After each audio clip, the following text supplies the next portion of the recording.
it is now time for questions with Phil. So Phil, thank you for coming along for us to answer some of the questions the young people have been submitting to us over the last kind of few weeks. I'm going to start off with a nice easy one for you. So can you give us your full name and your family members?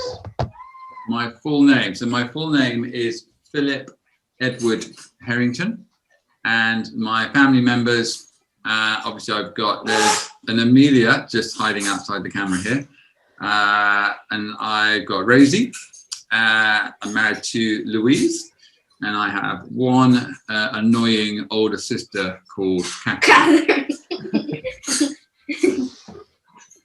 Brilliant, thank you. Now, let's kind of ask you this question. What's your favourite thing to do when you're not working?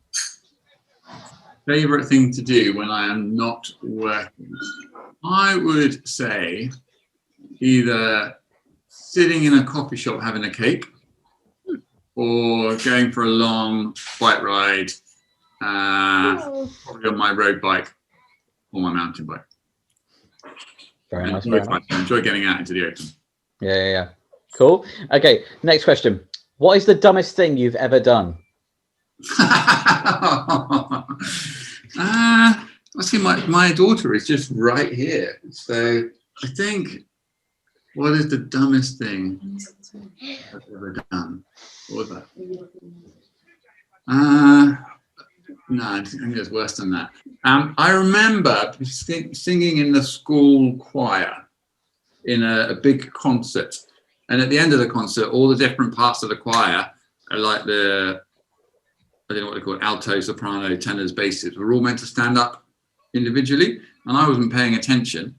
And suddenly I saw the choir master getting people to stand up. And I stood up, and I was the only boy, because it was meant to be the girls on the other side who were standing up. And there were like 1,000 parents in front of me.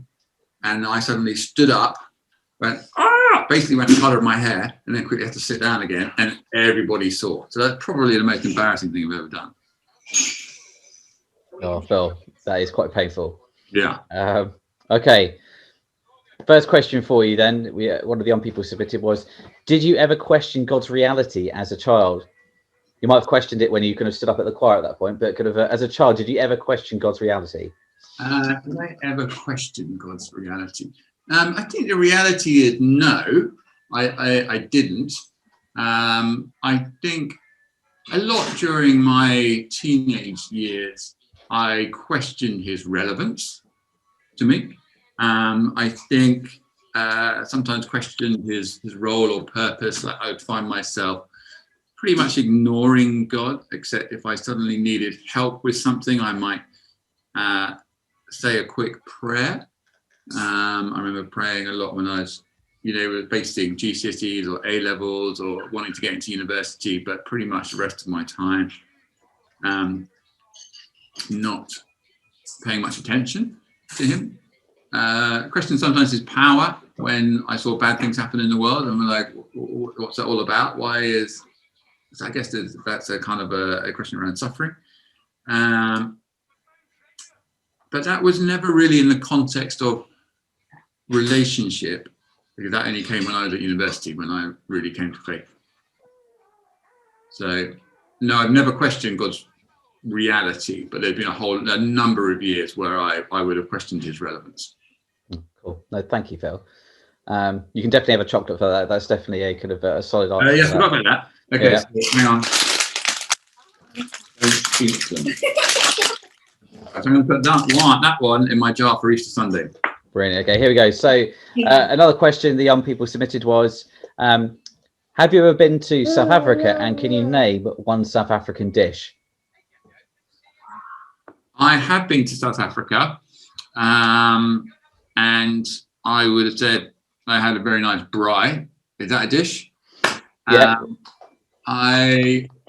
It's a beautiful country. I loved it. Like I say, look, I'm looking at the South Africans here. Could have Gemma, Dylan, would you could have said that braai is an acceptable dish? No. No. Okay. Well, okay. What did you have on the braai? Okay, yeah. Okay, so a bit more specifics, Phil. Could have. What was your favourite part of the braai? As I say, like I like a barbecue, but biltong. That's South African. Yeah, but you don't have that on a braai. Yeah. That's a meal. dried meat snack. Yeah. Am I going to open these in? Yeah. Okay. So start off with the green. Okay. Oh, that's harsh. That's harsh. So Green one. just to let you know, guys, there's a sliding scale of spice. So here we go. So kind of Phil's. What's the first spice? It's I believe it's sriracha, isn't it? Kind of The jalapeno. jalapeno. You've gone for the medium level, Phil. I was going to say You told me I had to go for a green one, didn't you?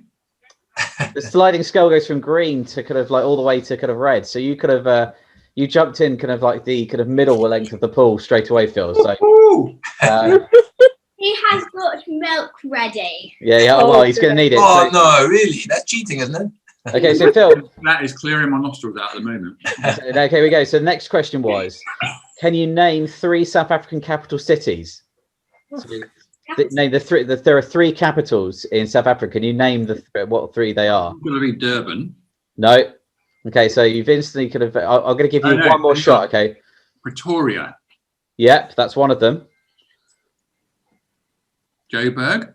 No. Okay, right. Eat the jelly bean. Kind of. You jump with the green. Okay. So the 3 capital cities of South Africa are Pretoria, as you correctly said, Cape Town, and Bloemfontein. Bloemfontein. Oh, I'm not sure I got Bloemfontein. Yeah. So enjoy that second jelly bean, Phil.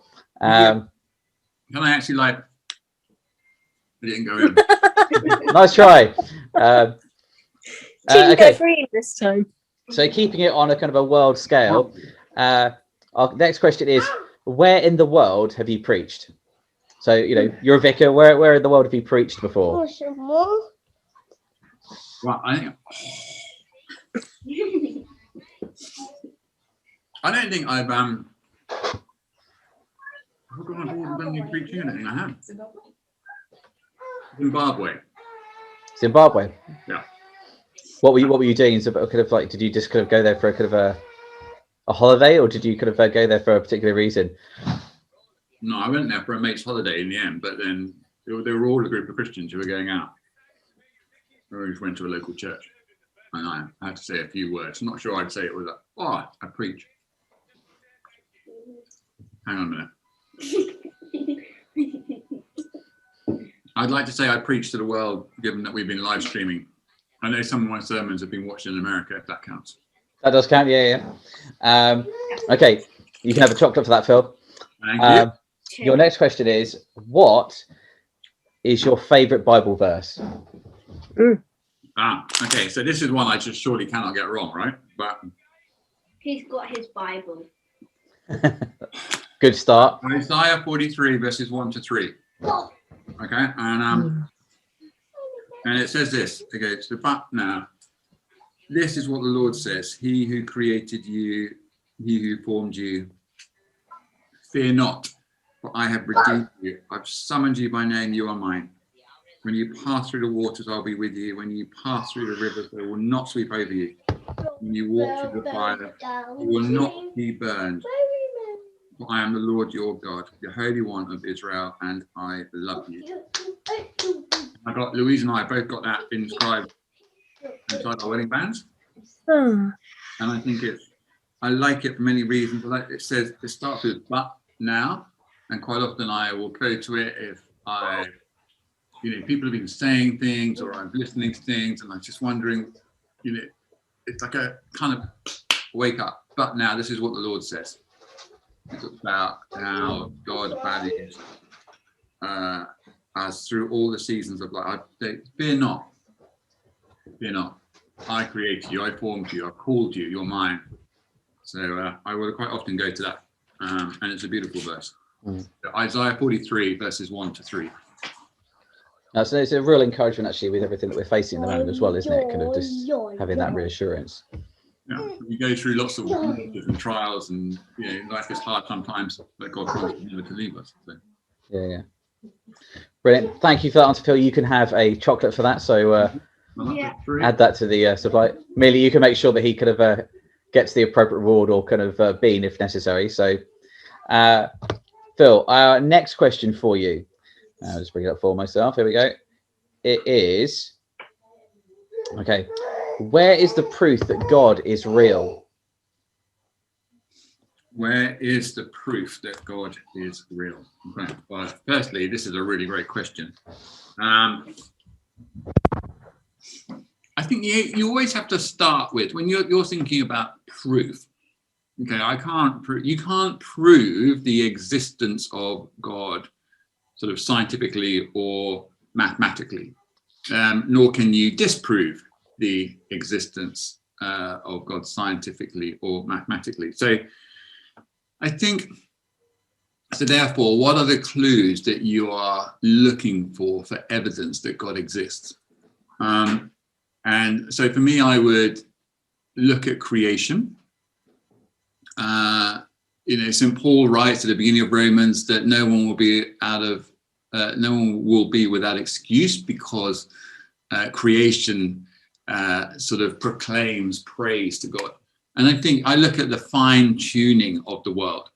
I look at the sort of just the right distance from the sun, so that we are warm enough. Any nearer the sun, we would all heat up and fry. Any further away from the sun, we would all freeze. The fact that gravity just is enough to keep us on the earth. The fact that maths works.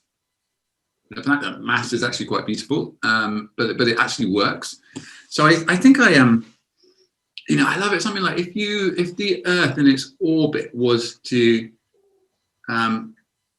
go one way, like the 1/8 of an inch, everything, it would be too cold. And if it went the other way, 1/8 of an inch, it would be too hot. Just that fine tuning. I think that says to me that there was a higher intelligence. There is a creator to this universe. The fact that there is something rather than nothing, the fact that we even exist, I find is proof of God. I think I look at the scriptures and I think that the Christian worldview makes sense of what I see and of my lived experience. So if I look around the world and I see beauty, but I also see suffering, and why is that? I think I look at Jesus and I think he kind of says the things that I would expect God to say. And then I guess I have to look at the evidence of the fruit of my own life, the evidence in my own life and in the lives of other people, that actually Christianity, God is not only, so it's not only true, but I see God is real. Okay, it's not just a load of intellectual propositions that I've come to the conclusion that I believe. It's a lived experience in my life, having experienced God's presence, that makes me conclude that God is real. And there's always an element of faith in that, of course.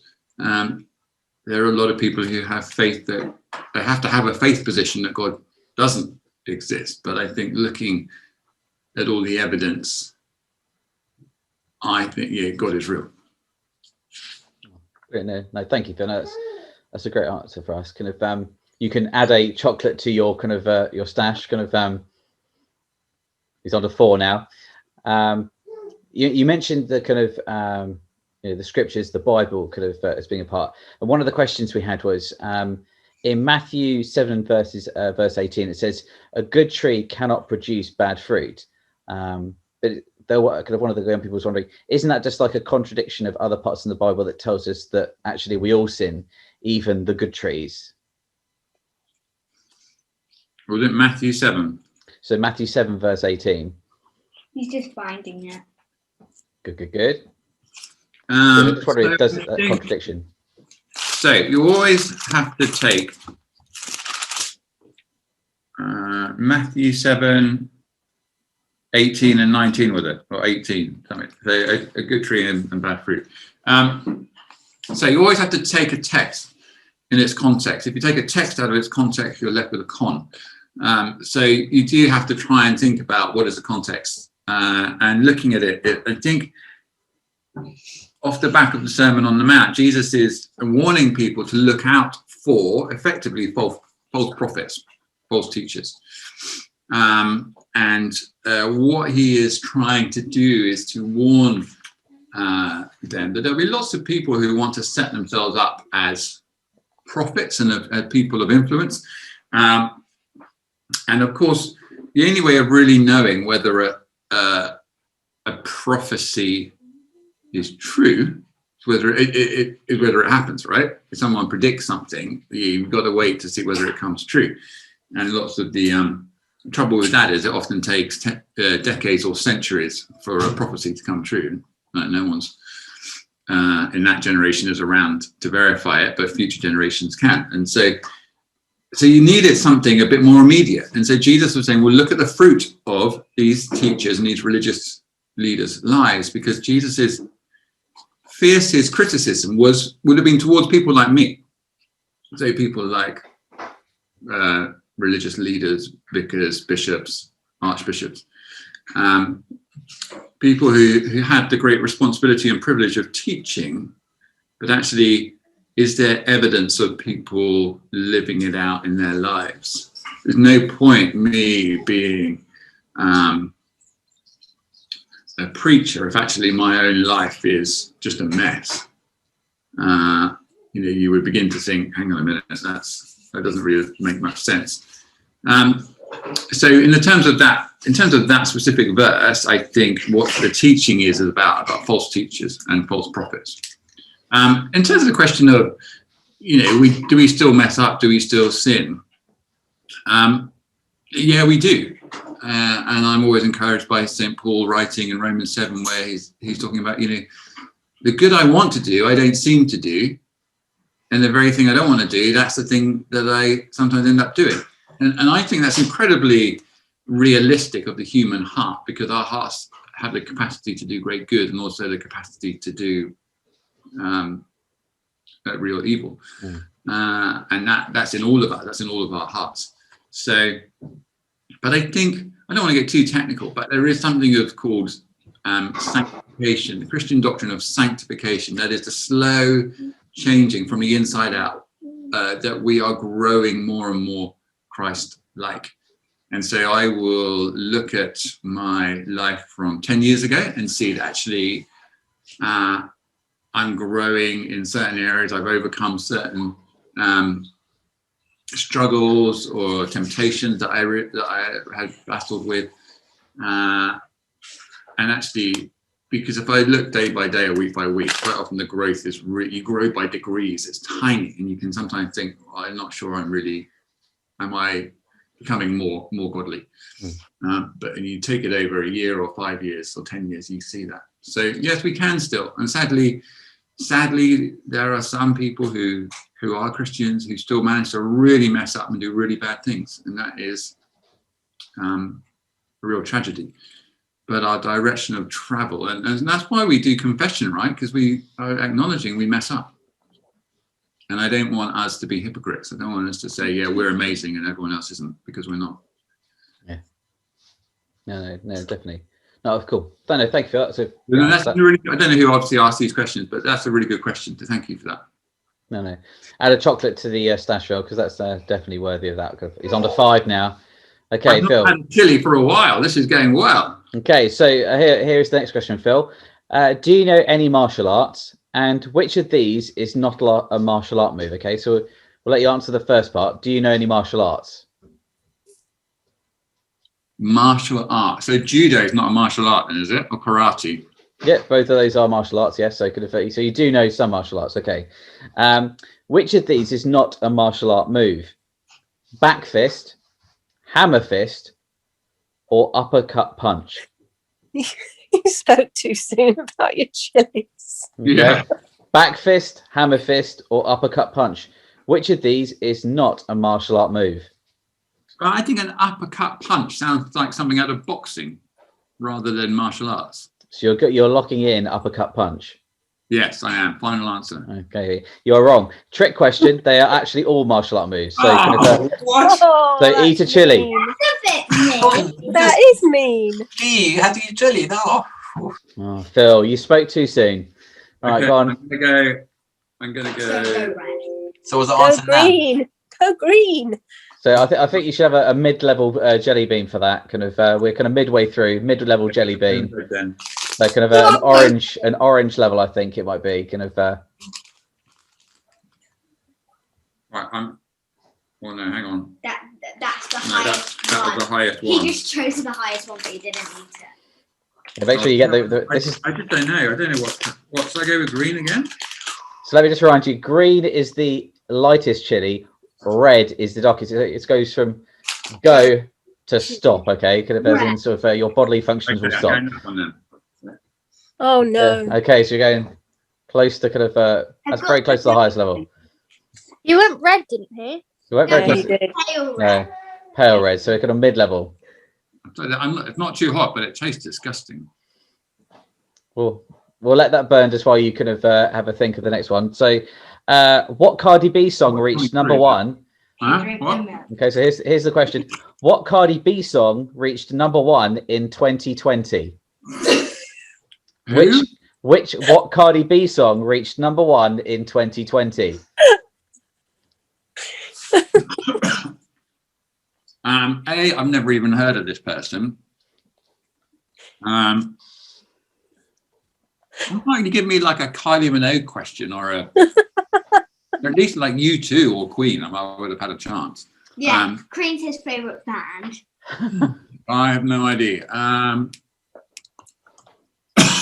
on. I would say it would be. Oh, you've got no idea. I've got no idea. Hello, Bill. goodbye.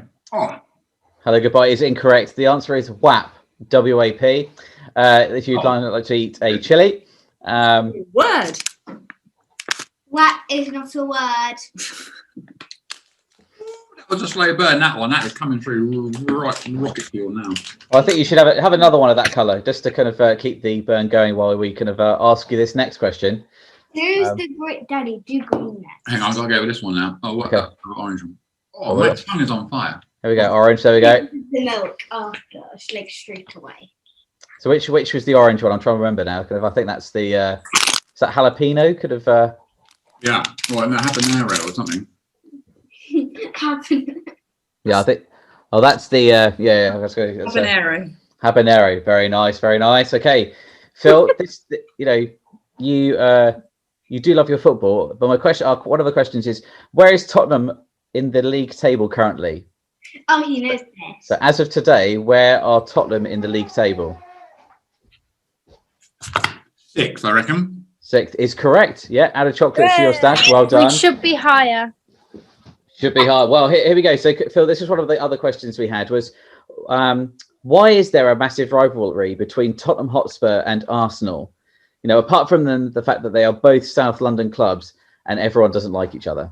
Well, the question is flawed because they're both North London clubs. You need one of these, Ed. Ed, we sent one over. I can't change the question. So, So basically, the massive rivalry is because Arsenal are originally a South London club. They're originally Woolwich Arsenal. And then they moved into North London, basically right on our patch. And they need to go back south. And I think there was something in one of the pre-war years, Tottenham got relegated at the expense of Arsenal. And it should have been the other way around. And basically, ever since then, Tottenham and Arsenal fans just kind of hate each other. He gets a chocolate, I think. yeah, I think he does too. That was a very historically kind of produced answer. Actually, I was quite impressed. Could have. Well, they should be. Reynolds is a Arsenal fan, and actually we're very good mates. So I'm glad you managed to kind of overcome some elements of the Spurs Arsenal rivalry. yeah, So it is possible. absolutely. Okay. Yeah. Okay, Phil, here's your next question. Yeah. Last Christmas was pretty unique. What did you do on Christmas Day, and what was the best gift that you got? So what did we do? The Christmas Day was much more enjoyable this year, relaxing, because You didn't have your in-laws. I actually was able to, I managed to have a glass of red wine on Christmas Eve, because I never have that because I've got midnight mass normally. That was quite nice, so I could just relax. Christmas Day, we obviously had our Zoom service, which Ed basically delivered, which was very good. And then the best gift that I got. I know. You bought me a really cool bubble hat. A really nice bubble hat. Oh yeah, he got a West Wittering bubble hat. A Wittering. Nice, that is cool. And then actually, because it was really cold, that was a really good present. And it was still full of snow. That is a good gift. Kind of a medium. Nice job. Yeah, add the egg. That's definitely a good answer. Okay, here we go, Phil. Next question. Connected with Christmas. What was the Christmas #1 song in 2020? So what was the Christmas #1 song in 2020? I vaguely reckon.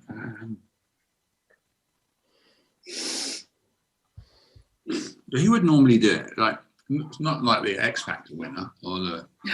Never gonna get. I'll start doing a countdown, Phil. We'll give you 10. You can't do a countdown. 9, 8, 7. Oh, hang on a minute. There was that. Like, don't stop me. 4. Don't stop me eating. 3. It was stop me, but we need the name of the artist. Oh, flipping egghead. I can't do that. 3, 2. I pulled that one out of the bag and it was. 1. Oh God, I was going to say, I can't believe you got the name of the song. I was not the foggiest. Well, okay. I think it's only Lad Baby. Lad Baby, yes, okay, yeah, well done. We'll give you that, Phil. Lad Baby, Don't Stop Me Eating was the Christmas #1. Phil, add a chocolate to your stash. Sorry? You can add a chocolate to your stash for getting that correct. We'll give you that one. I'm doing quite well here. You are doing quite well. Okay, here we go. So thinking along the lines of Christmas, how long did it take for the kings to get to Jesus when he was born? Oh, okay. So how long did it take the kings? It's all, we sort of think that they kind of arrived the next morning after Jesus had been born. The truly correct answer is that no one really knows for sure, but the most scholars think that it was probably about 18 months to 2 years after Jesus was born.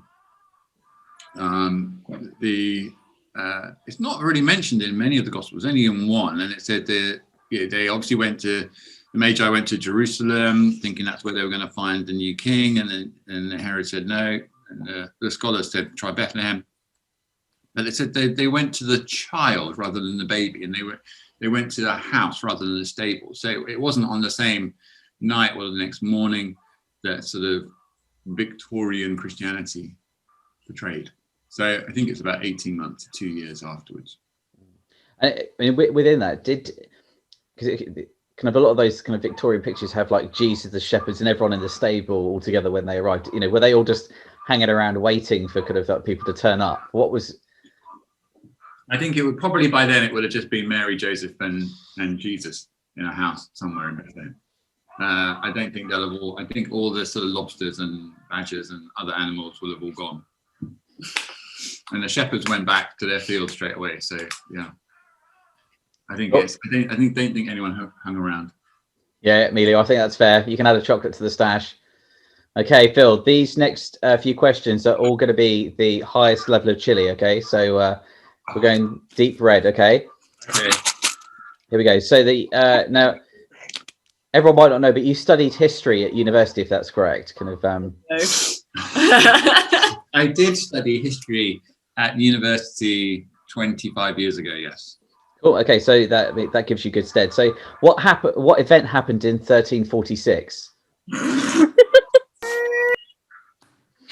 Just give me the chili. I have absolutely no idea. What event happened in 1346? Well, if you Probably lots of events happened in 1346. Well, you know, for a history kind of student, I'm quite surprised that you don't know this. So kind of pop the chili in, and I'll reveal the answer to you. What is it? The answer was the Black Plague arrived in England in 1346. Stop. Okay, I didn't know that. Good question. Okay, here's our next question. So kind of this might add to the increasing chili spice you're going to be feeling. One of the questions that was submitted was, Who was the 6th president of the United States?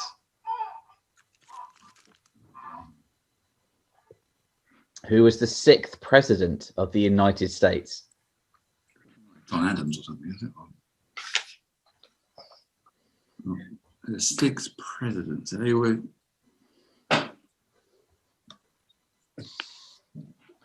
When did the Republic come into being? Okay, so I reckon it's John Adams.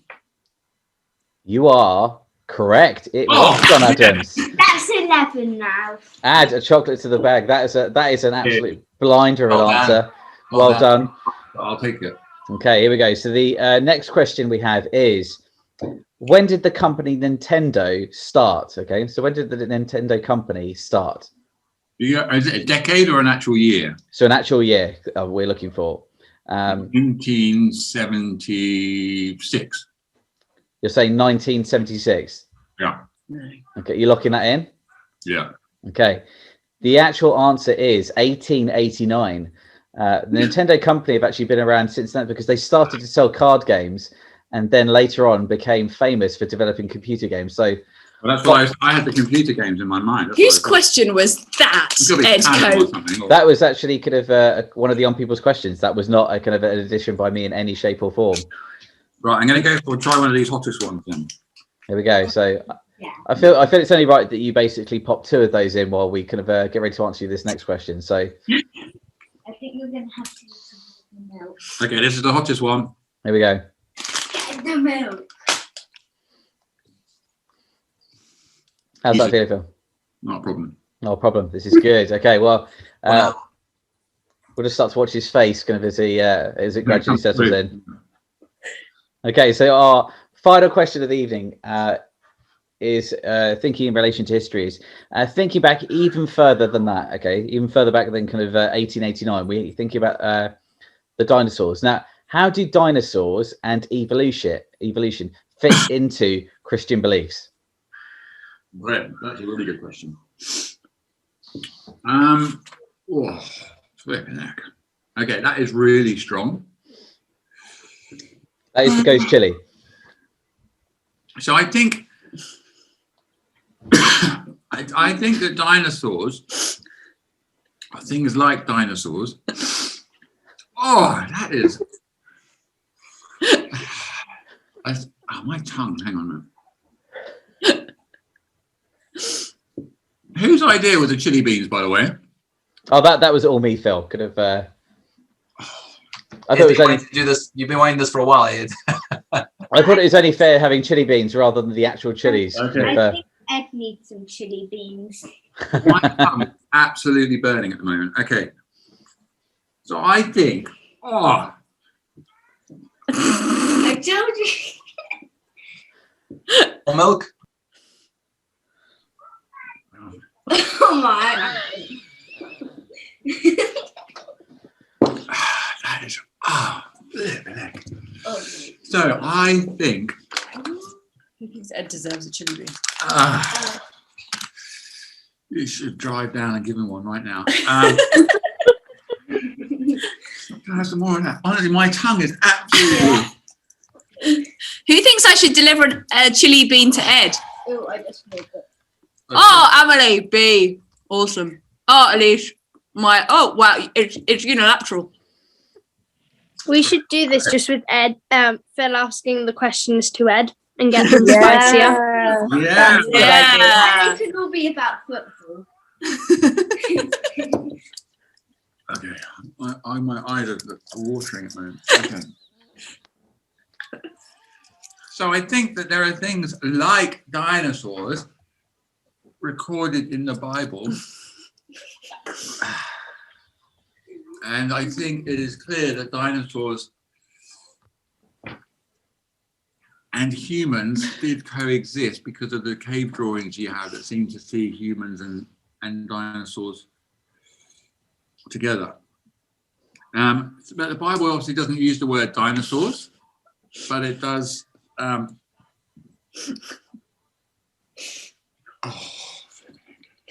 my.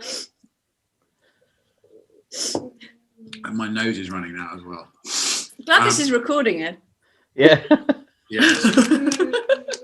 So there is something called a taniya in Hebrew, which is sort of can be used to describe things like a serpent or a dragon, what we might sort of think of as a dinosaur. And Job speaks of the behemoth.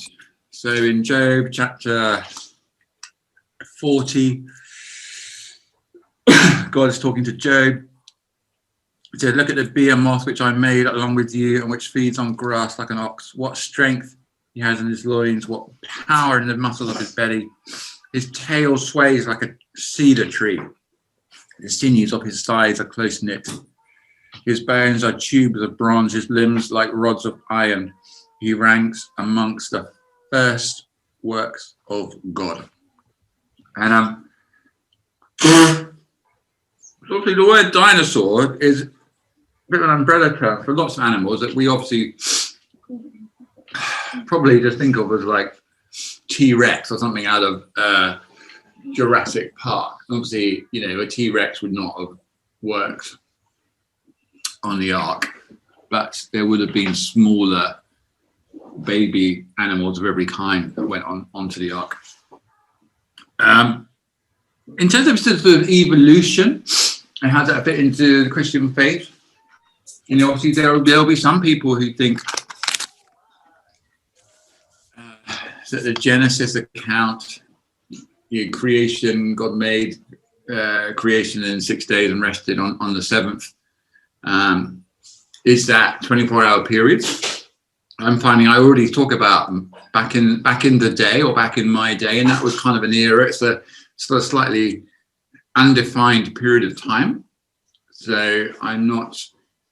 Do I know whether God created the world in 6 24-hour days as we understand days and time now? I don't think Genesis tries to prove that or not. I think Genesis tries to talk about who made the world and why rather than how. And we look at science for that. I don't think there's any sort of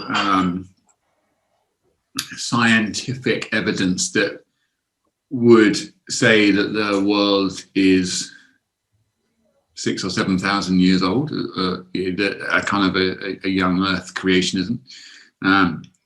It's quite hard to prove matter of factly, but I think I err on the side of, the Earth is millions, if not billions of years old. I think that human beings I think when I look at Genesis as well, the sort of the sequence of the sequence makes sense for the existence of life, the sustaining of life, and then humans coming at the end of that. So what I hold together a sense of, I think there could be some kind of evolution that God is sovereign over and in and bringing about. I think science has only just in the last maybe 100 years discovered what Genesis has always said, in that our DNA and DNA of apes is very similar. We were both created from the earth. We were like the mud man was dead, then life was breathed into. So why should there be any kind of surprise that animal and human DNA is quite similar? But what I don't think I agree with is that we kind of came out of the swamp and then slowly kind of learned to stand up. And then I actually think humans are created. And so I think Adam and Eve were real, and they were created differently to the animal world. But to a certain extent, that's a matter of faith, right? I am a historian rather than a scientist. And so some of the things that really fire some people up don't fire me up. But I think for me, it's more about, I know who made the earth. I know why it was made. I know why I am here. So I think that's always something I would come back to. It's 6:10. So yeah. Okay, I've just been told it's 6:10 and I'm waffling by my wife. No, brilliant. No, seriously, Phil, thank you for that last kind of answer. If we add Amelia, make sure he adds a chocolate into that kind of pot. Sort of brilliant. Well done, guys. I think can I just say something yet? Yeah, go ahead. Yeah. I am really encouraged that you guys have got a group that is inquiring and inquisitive and wanting to ask questions, and I would want you to never lose that. I'm very envious of you for being involved in a youth group at your age, because I wasn't, and I regret that.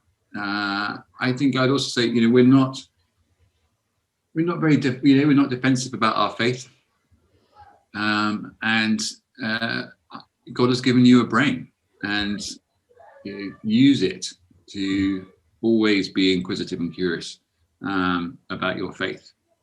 Because that's how you strengthen it, that's how you discover it for real, and to never be afraid of asking questions.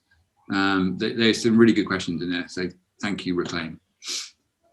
Thank you, Phil. Thank you for kind of being game enough to kind of take on the chili or chocolate challenge. So kind of we'll maybe get you back. Kind of we'll do a head-to-head next time to sort of elevate the challenge. Elevate it.